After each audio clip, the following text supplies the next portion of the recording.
Hello guys, welcome to my YouTube channel. My name is Annabelle. To those who are new to this channel and to those who've always been there, welcome back.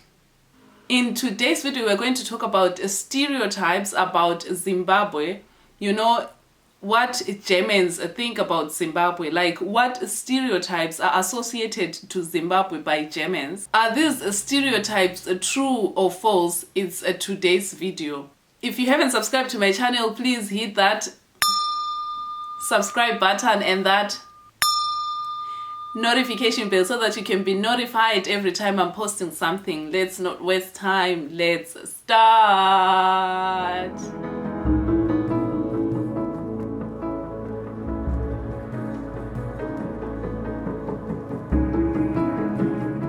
The first thing that we're going to talk about is, of course, the stereotype that Zimbabwe is very poor. Like, we are poor, we ride on elephants, we don't have cars, there is no food, like we are not importing food from other countries, like we are definitely poor, we have nothing, we are walking barefoot, we are walking naked, and we are living in trees, we don't have houses, like we are very, very poor.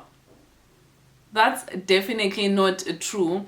I understand that all this is influenced by social media or what we see on television or anything, and we just think it is what it is. I mean, if these organizations that are helping Zimbabwe wants to get money from you guys to help Zimbabwe, they are definitely not going to show you the Zimbabwe that is not poor. They're going to look for pictures that will make them appealing for you guys to be able to donate your money to help Zimbabwe. So I totally understand why you think Zimbabwe is poor. It's because social media is showing Zimbabwe is poor, mostly from these companies that wants to help Zimbabwe, and of course they have to show the poor Zimbabwe. But on the other hand, I want us to talk about this. I want us to define, like, what do we mean by being poor? Do we mean someone is poor when they don't have a car? Do we mean someone is poor when they have a road that is full of potholes? Do we mean someone is poor when they can't import food from other countries? Like, what's your definition of poor? Comment down below, guys, on the comment section. For me, I wouldn't say Zimbabwe is poor, because Zimbabwe is a country that can sustain itself without having to import food from other countries. I mean, we grow our own food.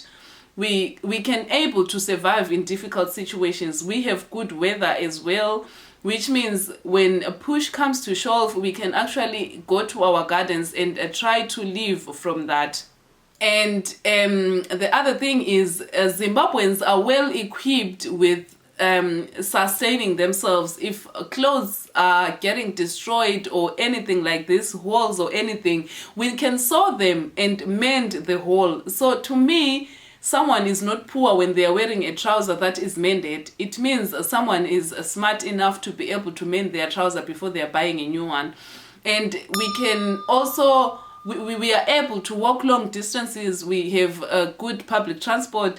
So for me, someone is not poor when they don't drive an Audi or when they don't drive a Jeep. To me, it's not being poor. It's not being poor. So I think this whole Zimbabwe is poor thing, this stereotype, can only be defined by the way we define poor. Like, how do we define poor? When is someone poor?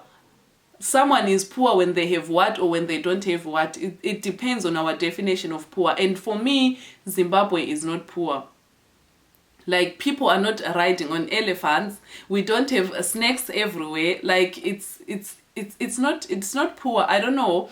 Guys, comment down below and let me know. Those who are from Zimbabwe, would you define Zimbabwe as a poor country? To me, I wouldn't define Zimbabwe as poor, because I really think we are well equipped with a lot of self-sustaining skills that we can survive even when we can't get help from other people. The second stereotype that we're going to talk about is, of course, child labor. Does Zimbabwe have child labor? No, that's also not true. Zimbabwe doesn't have child labor. There are no children that are working. Child labor means when children are going to work to get money, or when children have to miss school and go to work so that they can earn something to sustain themselves or to sustain their families. That's actually not true. Actually, in Zimbabwe, I think you are not allowed to work if you're under 18. Like, nobody is giving you a job if you're under 18. So that's not true. There is no child labor in Zimbabwe. Instead, people go to school, which is a mandatory, which is fledged, which is like you have to go to school. In Zimbabwe, it's more like if you don't have school, you have nothing. Like, we prioritize school more than anything else. You'd rather go to university and have your degree under the pillow and not have a job because, you'd rather go to school and not have a job, but you went to school, but you have a degree. It's actually one of the most important things to go to school than to go to work. Of course, people are going to universities and are getting their degrees and not getting work because we have a high rate of unemployment. But even if we have a high rate of unemployment, people are not stopping going to school and saying, I'm not going to study because there is no job after this. People up to today, with such high percentage of unemployment, I think now it's 4% or 6%, I'll Google it and put it on the screen. With such high percentage of unemployment, people still go to school and go to university. People still pay their school fees for their kids. People still pay school fees for university fees, university tuition for their kids to acquire their degrees so that they can work later. So there is no child labor. Unless, of course, if we are talking about kids helping household duties, like helping to wash dishes at home, helping in the garden. Of course, we start doing this at a very young age. We start also learning to cook at a very young age as girls, and working on the garden and washing dishes. We are taught this at an early age so that we grow up with it. You know, it's not like here where kids are starting to do something at 12, or where when your parents tells you to go and wash dishes, you say, no, I don't want. In Zimbabwe, at the age of, I'm not sure anymore, I think at the age of 9, you are already learning to do, you are already doing dishes or learning to do dishes, depending from family to family. But I think I learned at a very early stage, and with gardening and everything, I was already watering in the garden, or I was already, washing dishes or clearing the table at a very early age. And this, to me, I wouldn't call it child labor, because we are not getting paid for that. We actually need it as kids so that we can be self-equipped. When we are growing up, we know what to do. And I wouldn't call that a child labor. So there is no child labor in Zimbabwe. That's not true. The next thing that we're going to talk about, the next stereotype, is of course the fact that food is healthy in Zimbabwe. Do we have healthy food? Yes, I think that's true. People think everyone have they plant their own, they grow their own food, they grow their own plants, and they eat from their gardens and all that, and everyone is eating healthy. I think to a certain percentage this is very true. People have their small gardens where they can grow their vegetables and have their vegetables, and because the weather is okay, the weather allows people to plant their own food. I think to a certain extent, yes, people eat healthy in Zimbabwe compared to German. And we have a lot of, we plant our own trees where we have our own, like everyone has some sort of a tree at home, be it a lemon tree, be it a mango tree, be it a banana tree. We also have bananas. We had bananas at home. We also have peaches tree, People have gardens where they can actually afford to also have to grow their own fruits. So to a certain extent, I would call it, yes, people are eating healthy in Zimbabwe. People are able to grow their own food. But when it comes to processed foods, it's a different story, because those we import from other countries like South Africa. When it comes to processed foods like sugar, salt, or anything like this, I think our sugar industry closed down, so we import sugar from South Africa or from other countries. So when we are talking about processed foods, of course, we don't grow them in our gardens. We don't grow sugar in our gardens or anything like that. But when we are talking about vegetables and fruits, and also our main, our staple food in Zimbabwe, which is sadza, maize braai, is something that we can also grow in our own gardens and also grind it and make our own flour, maize flour, maize meal out of maize that we get from our own fields. So when it comes to staple food, we also can produce it on our own. We don't need to import it. So I think to a certain extent, people in Zimbabwe can actually survive without these imports to the country. Of course, we need cooking oil, we need salt to our food, but I think people can still do without cooking oil, salt not, but to a certain extent, I think the stereotype that people are eating healthy is actually true. I don't know what you think, guys. Comment down below and let me know what you think. It could be that I'm wrong, but I stand corrected if I'm wrong. The next stereotype is, of course, education is expensive in Zimbabwe. Yes, that's very true. But does it stop people from going to school? No, our parents sacrifice almost everything for us to go to school. Education is very expensive. That's very true. We pay from kindergarten, and not everyone goes to kindergarten actually, because okay, for me, I didn't go to kindergarten because my mom was home. And yeah, I went to school first in the first school year. I never had to go to kindergarten because it was going to be even more expensive for my parents. So most parents save their money for kindergarten by taking care of their own kids at home. But we still have kindergartens, and those who afford can actually go to kindergarten. So after kindergarten, you go to primary school, you pay.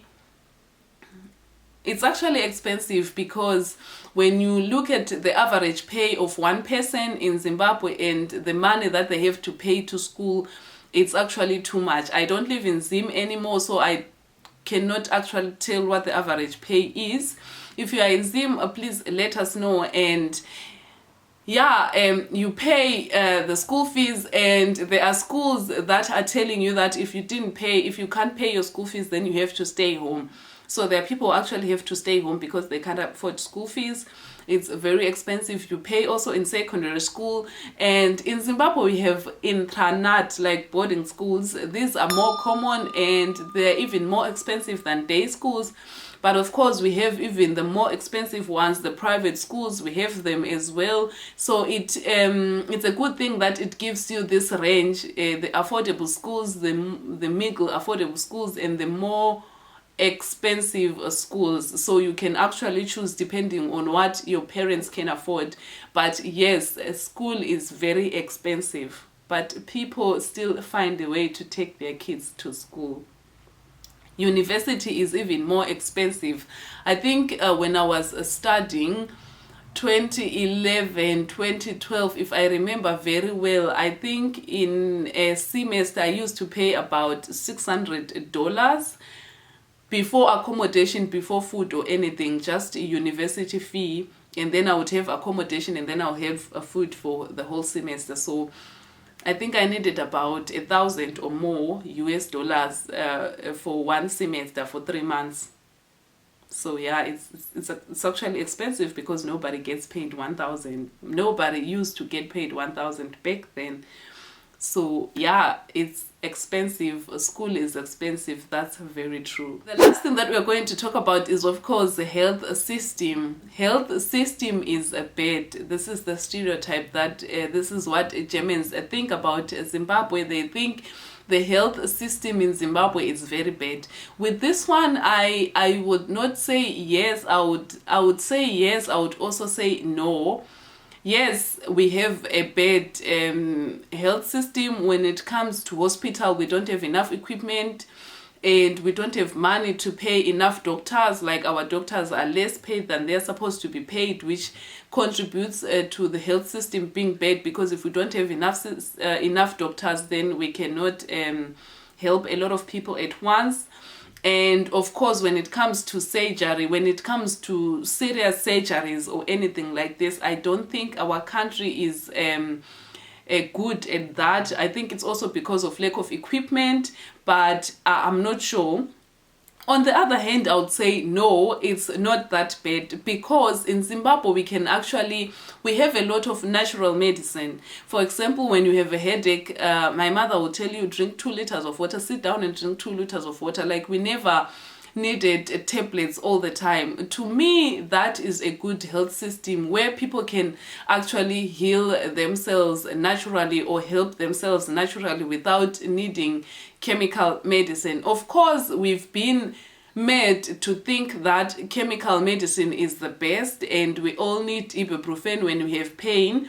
But there are a lot of ways of dealing with pain than just taking, for example, headaches. There are a lot of ways of taking care of your headache. You can drink water, you can lie down for a certain period of time than just taking your ibuprofen and the headache is gone. So when we talk about health system being bad in terms of surgery and chemical and equipment and hospitals and all that, it's true, it's very bad. But on the other hand, it's not so bad because we still have those natural medicines. We still we are still able to heal ourselves without having to pay a lot of money, or without having to go to the hospital, or without being dependent to the tablets and the doctors and all that, which is a good thing, especially in a system where we don't have enough equipment and enough doctors and enough tablets. So I still think it's half good, it's half yes and half no, if you get what I mean. And I think there is a way where, when I used to have, like, for example, when you talk about natural medicine, my mother used to crush tomato leaves and to put them in my eyes when my eyes were itching, when I had allergies, and it would work. So the money that I would use to pay for this bottle of eye drops would be saved. Instead of me paying for the eye drops, I would just get the natural way of healing and I would be fine. So I think it's 50-50. Yes, to a certain extent it's very bad, but to a lesser extent it's not that bad because we still have those natural ways of healing. That's it for today's video, guys. I hope you enjoyed watching this video. Please leave a comment on the comment section below and let me know what you think of the points that we talked about today. And if you haven't subscribed to my channel, please, what are you waiting for? Subscribe to my channel. And yeah, I'll see you guys on my next video. Bye.